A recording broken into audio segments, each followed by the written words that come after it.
안녕하세요. 자, 오늘 현대시 9번째 박성룡의 과목이라는 시를 배워보려고 합니다. 자, 이 시는요, 일단 가장 큰 특징이 무엇이냐?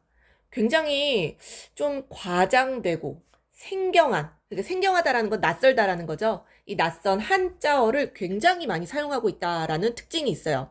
요 1년만 읽어봐도 이게 무슨 말인가 느낌이 오실 거예요.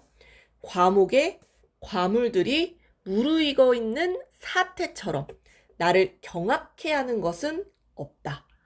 자, 지금 보면은 과목, 과물, 사태, 뭐 경악 이런 한자어를 썼거든요. 근데 이런 한자어가 뭔가 이 낯선 느낌을 주는 한자어들이에요.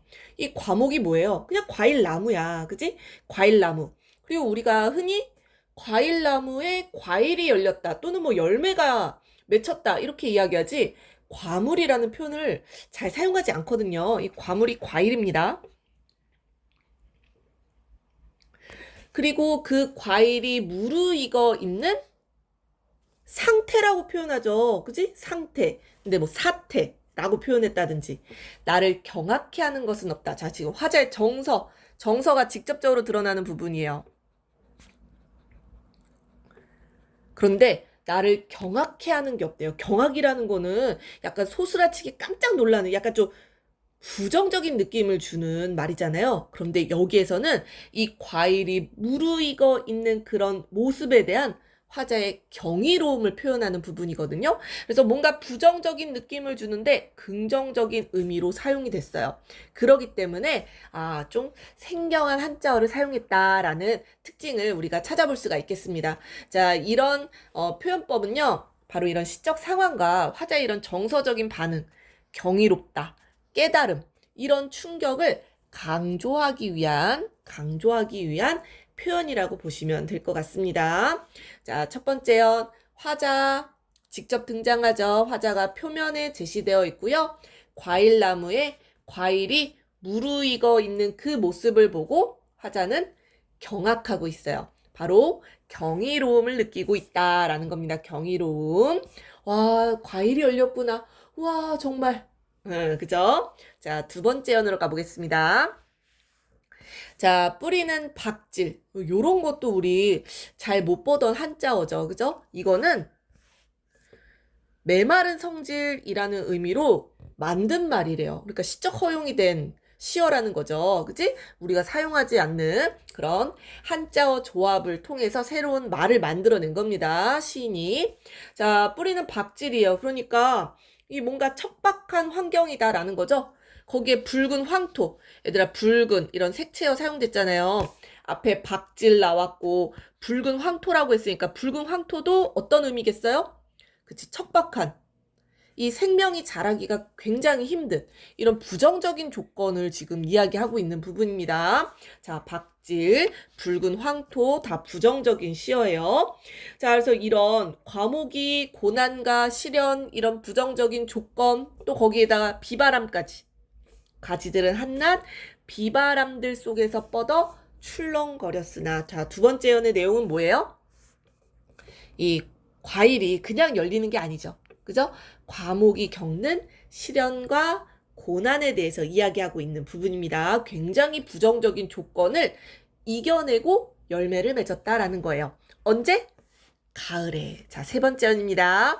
모든 것이 멸렬하는 가을을 가려 그는 홀로 황홀한 빛깔과 무게의 은총을 지니게 되는 이라고 표현했어요. 자, 지금 계절감 나오죠? 자, 이 가을이 주는 그 이미지 어떤 거예요? 앞에 수식하는 표현을 보세요. 모든 것이 멸렬하는 가을이다 라고 했어요. 멸렬한다라는 건 또 무슨 뜻이에요? 이런 것도 생경한 한자어 사용 해당된다라고 볼 수가 있겠죠. 찢기고 흩어져 완전히 형태를 잃는 그런 계절이래요. 바로 가을은 상실과 조락, 소멸의 계절이다. 이렇게 봐주시면 되겠죠. 모든 것이 사라지는 그 가을에 여기서 그는 과목을 의인화해서 사용된 겁니다.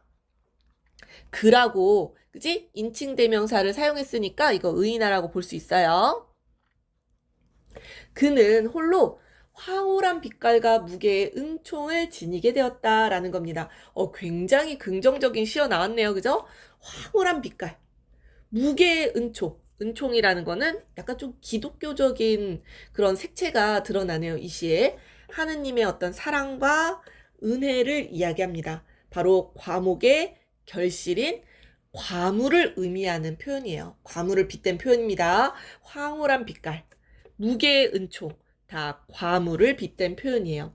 그래서 과물을 이 소멸의 계절, 조락의 계절에 이 과물을 지니게 된다라는 겁니다. 자, 그래서 가을에 이 과목이 누리는 은총, 바로 그게 과물이라는 거죠. 자, 그래서 다시 한번 반복되죠.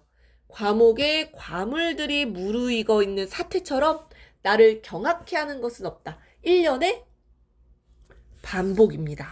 그죠? 첫 번째 연을 다시 한번 반복하면서 강조하고 있어요. 무엇을 강조하고 있다?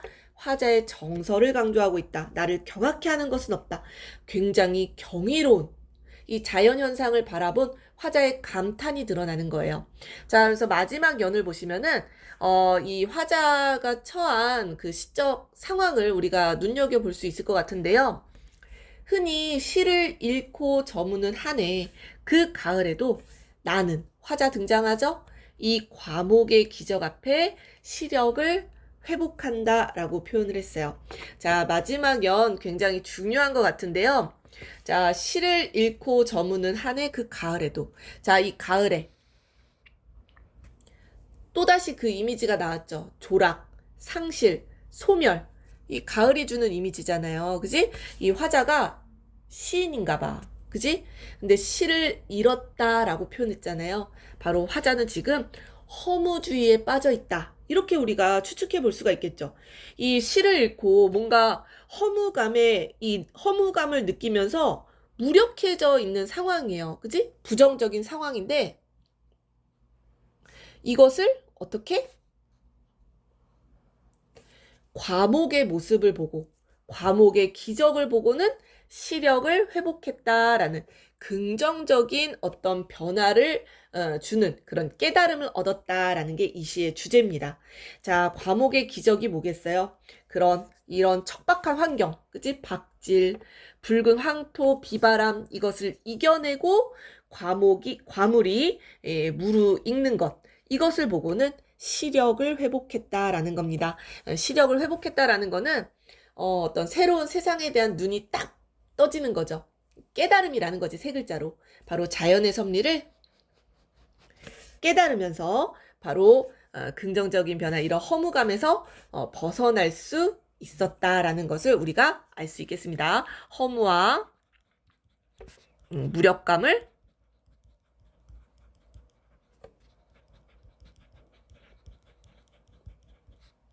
벗어날 수 있었다라는 어떤 새로운 긍정적인 변화, 새로운 인식에 대한 노래라고 보시면 될 것 같습니다. 자, 그래서 삶에 대해 얻는 새로운 깨달음, 바로 과목의 기적을 보고 느낄 수 있었던 거죠. 자, 그래서 이 시가 한자어가 좀 낯설다라는 거 빼고는 그렇게 어려운 시는 아니었어요. 이 자연의 어떤 변화, 경이로운 변화의 모습을 보고 그것으로 인해서 허무감에서 빠져나오는, 허무감을 벗어나는 그런 화자의 모습을 우리가 찾아보시면 되겠습니다. 자, 박스글 읽어볼게요. 자, 이 작품은요, 소멸과 조락의 계절인 가을에 이 과목을 보며 얻은 깨달음을 노래한 시다. 화자는 과일나무에 과일이 열려있는 평범한 모습을 일종의 사태로 표현을 했고요. 그것을 본 자신이 경악한다라고 표현을 했어요. 그래서 자연의 변화에 대한 경이로움을 강조하고 있는, 자, 또한 섭리에 대해 자신이 새삼스러운 깨달음을 얻게 된 상황을 시력을 회복한다. 바로 이 깨달음을 시력을 회복한다라는 표현으로 부각하고 있습니다. 그래서 자연의 변화에 깃든 섭리에 대한 경이로움과 깨달음을 노래하고 있고요. 이 노래에서 여러분들이 함정에 걸릴 수 있는 부분은요, 이 경악해 한다라는 게 약간 부정적인 어감을 주는 시어기 때문에 이런 거 밑줄 쳐놓고 화자가 어떤 부정적인 어떤 감정을 느끼고 있다, 이런 식으로 선지를 꾸밀 수가 있어요. 함정 선지로. 그런데 여기서 경악이라는 거는 선생님이 앞에서도 이렇게 표시해 줬지만 이 시에서는 긍정적인 화자의 정서를 드러내고 있는 겁니다. 감탄, 경이로움. 그죠? 그렇기 때문에 긍정적인 시어로 사용됐다는 거 여러분들 꼭 좀 기억해 주세요. 자, 오늘 간단하게 과목에 대해서 알아봤습니다.